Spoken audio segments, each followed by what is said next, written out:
नमस्कार, मैं हूं शम्स ताहिर खान और आप देख रहे हैं वारदात। बुधवार को कुन्नूर का मौसम खराब था। खासकर कुन्नूर के जंगलों के ऊपर धुंध था और बादल बेहद नीचे। मौसम विभाग ने भी खराब मौसम की रिपोर्ट दी थी, लेकिन इसके बावजूद सीडीएस जनरल बिपिन रावत के हेलीकॉप्टर को उड़ान भरने की इजाज़त दे दी गई।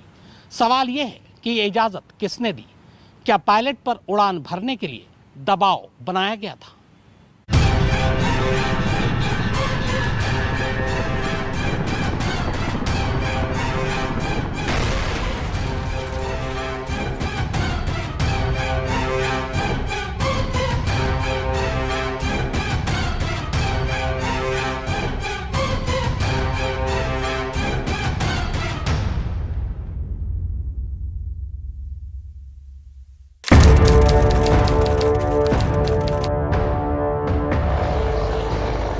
भारतीय वायुसेना का ये वही हेलीकॉप्टर MI-17V5 है, जिसमें सीडीएस जनरल बिपिन रावत समेत कुल 14 लोग सवार थे।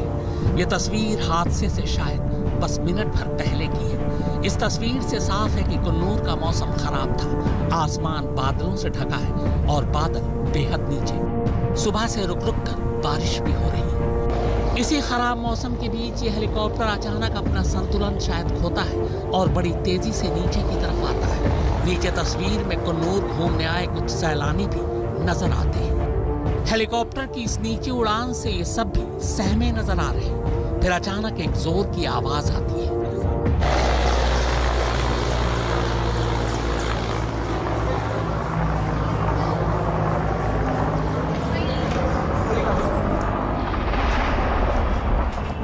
यह आवाज हेलीकॉप्टर के पेड़ से टकराकर नीचे गिरने की है। यह कृष्ण स्वामी है, कुन्नूर के इसी नानजप्पा सैथीराम गांव के रहने वाले, इस हादसे के चश्मदीद। इन्होंने अपनी आंखों से हेलीकॉप्टर को पेड़ से टकराकर उसमें से आग के शोले उठते देखा है। என் பேர் கிருஷ்ணசாமிங்க. நாஞ்சப்புரம் சத்தில் தான் நான் இருக்கிறேன். இருந்தோன்னே பிளேனு ஹெலிகாப்டர் அப்படி வந்துச்சு. ஒரே சவுண்டு, கருகுமுன்னு சவுண்டு வந்தோடனே கீழே ஒரு மரத்தில் அடிபட்டு வரையிலேயே நெருப்பில் வந்துச்சு. நெருப்பில் வந்தோடனே இங்கே ஒரு பெரிய மரம் இருக்குது. அந்த மரத்தில் வந்து அடிபட்டோன்னே கீழே அப்படியே தட்டார்னு விழுந்தோடனே புகை வந்தோடனே ஒரே தீ பிடிச்ச உடனே நான் என்னடா தீ பிடின்னு பக்கத்தை விட்டு பையனை நான் கூப்பிட்டோன்னே அந்த பையன் என்ன செஞ்சாப்புல வந்து பார்த்துட்டு ஃபயர் சர்வீஸுக்கு போலீஸுக்கு ஃபோன் பண்ணோன்னே ஒருத்தர் எரிஞ்சு அப்படியே அந்த ஒருத்தர் சாயிறார். மற்றவங்கெல்லாம் நம்ம வரக்குள்ளேயே பொத்துன்னு விழுகுறாங்க. மேலேருந்து ஒரு 3-4 பேர் எரிஞ்சு அப்படியே விழுகுறாங்க. சோளக்குள்ளே விழுந்தால் அவங்கள முன்னுக்கு எடுத்துடுறாங்க. அதுக்கு பிறகு நான் வந்துட்டேன். பயம் எனக்கு அலர்ட்டி ஆயிடுச்சு. நான் வந்துட்டேன். हेलीकॉप्टर की इस आखिरी तस्वीर, कुन्नूर के खराब मौसम और इस चश्मदीद के दावे के बाद कुछ सवाल उठते हैं। क्या हेलीकॉप्टर के तेजी से नीचे आने की वजह तकनीकी खराबी थी? क्या बादल के बेहद नीचे होने से पायलट को ऊंचाई का अंदाजा नहीं हुआ? क्या विजिबिलिटी कम होने की वजह से हेलीकॉप्टर पेड़ों से टकराया? क्या बादलों के नीचे होने से हेलीकॉप्टर बेहद कम ऊंचाई पर उड़ान भर रहा था? खराब मौसम की चेतावनी के बावजूद उड़ान भरने की इजाजत किसने दी? मौसम विभाग की रिपोर्ट के बाद भी हेलीकॉप्टर कैसे उड़ा? क्या उड़ान भरने के लिए पायलट पर दबाव डाला गया? अगर मौसम खराब था तो सड़क की वैकल्पिक रूट क्यों नहीं अपनाई गई? चूंकि कुन्नूर और वेलिंगटन दोनों ही पहाड़ी और जंगलों भरा इलाका है और अक्सर यहाँ मौसम खराब रहता है, तो कई बार वीवीआईपी वेलिंगटन पहुंचने के लिए सड़क मार्ग से होकर ही गुजरते हैं। सुलूर से वेलिंगटन की दूरी करीब 87 किलोमीटर है, मगर चूंकि रास्ते में ज्यादातर पहाड़ी और जंगल मिलते हैं, इसीलिए इस सफर को तय करने में लगभग 2.5 घंटे लग जाते हैं। बुधवार को कुन्नूर में सुबह से ही बारिश हो रही थी। चारों तरफ धुंध था और बादल बेहद नीचे।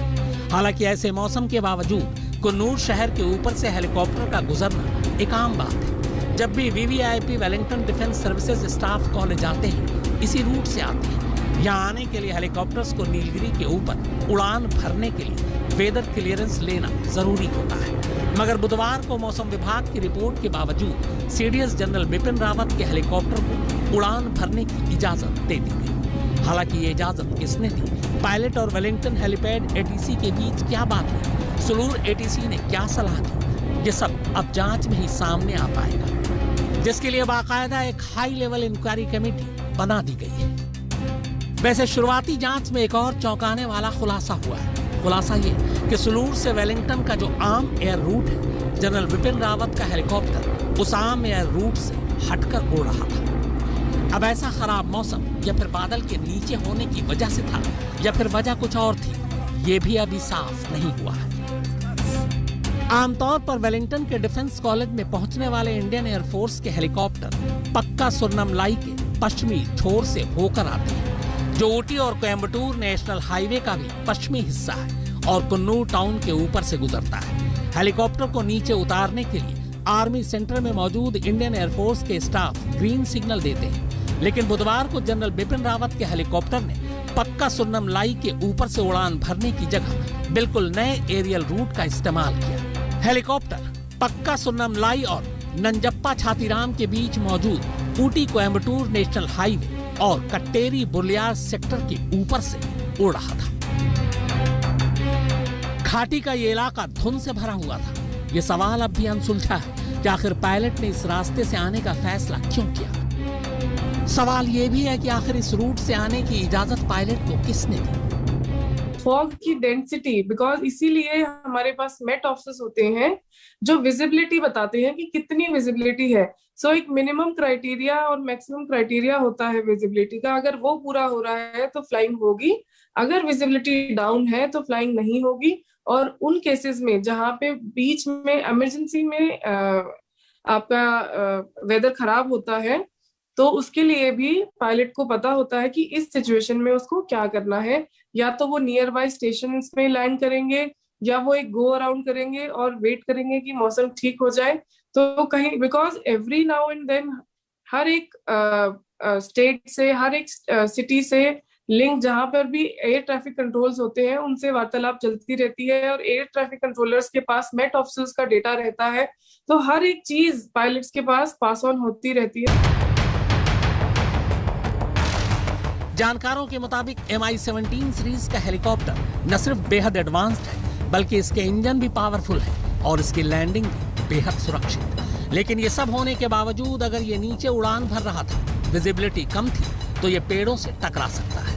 अमूमन पायलट उड़ान के दौरान बाहर की बजाय फ्लाइट डिस्प्ले पर ज्यादा नजर रखते हैं। अगर बादल बेहद नीचे था और विजिबिलिटी कम, तो बहुत मुमकिन है कि पायलट को कुछ दिखा ही ना दिया और जब तक उसे दिखा तब तक हेलीकॉप्टर पेड़ों से टकरा चुका था। हालांकि यह अभी कयास भर है, जांच के बाद ही इस बारे में पुख्ता कुछ कहा जा सकता है। हेलीकॉप्टर क्रैश के तमाम पुराने मामलों को भी उठाकर देखें तो ज्यादातर हादसे खराब मौसम, कम विजिबिलिटी और बादलों के बेहद नीचे रहने की वजह से ही हुए। कई बार ऐसी भी खबरें आई है कि जब वीवीआईपी हेलीकॉप्टर पर उड़ान भरते हैं और मौसम खराब हो, तो भी पायलट पर उड़ान भरने के लिए दबाव बनाया जाता है।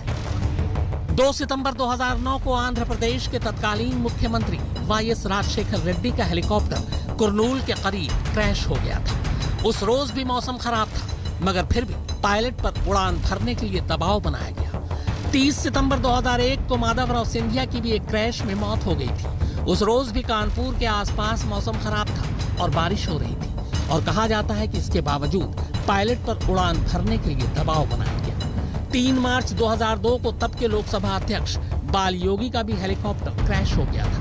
उस दिन भी तेज बारिश हो रही थी। अप्रैल 2011 में अरुणाचल प्रदेश के पूर्व मुख्यमंत्री दोरजी खांडू का हेलीकॉप्टर तवांग में क्रैश हो गया था।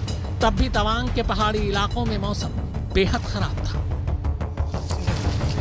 ये सारे हादसे एक चीज तो बिल्कुल साफ कर देते हैं, वो ये कि खराब मौसम में हेलीकॉप्टर के साथ कुछ भी हो सकता है, फिर चाहे दुनिया का सबसे एडवांस्ड हेलीकॉप्टर MI-17V5 ही क्यों ना हो। ये जो एयरक्राफ्ट है, ये जो हेलीकॉप्टर है, ये हेलीकॉप्टर VIP हेलीकॉप्टर है और अत्यंत टेक्नोलॉजी इसकी बहुत बढ़िया है, उम्दा टेक्नोलॉजी है। अलग अलग विषयों पर इसकी चर्चा तो हो रही है कि ये एयर क्रैश कैसे हुआ, लेकिन विजिबिलिटी ये मुझे लगता है कि एक हद कारण उसमें से हो सकता है। टेक्निकल जो प्रॉब्लम्स हो सकते हैं उसके लिए तो भारतीय वायुसेना ने इंक्वायरी सेटअप की हुई है। हालांकि हादसे की असली वजह तो जांच रिपोर्ट आने के बाद ही पता चलेगी, लेकिन मौसम विभाग की रिपोर्ट कुन्नूर के आसमान और जंगलों की तस्वीरें फिलहाल यही बता रही हैं कि शायद हादसे की वजह कहीं न कहीं खराब मौसम भी हो सकता है। वैसे हेलीकॉप्टर का ब्लैक बॉक्स मिल चुका है। हादसे की असली वजह बताने में यह ब्लैक बॉक्स बेहद मददगार साबित होगा। आज तक ब्यूरो। क्या ब्लैक बॉक्स बताएगा हादसे का सच? आखिर ब्लैक बॉक्स में ऐसा क्या राज छुपा होता है? पूरी कहानी इस ब्रेक के बाद आप देखते रहिए वारदात।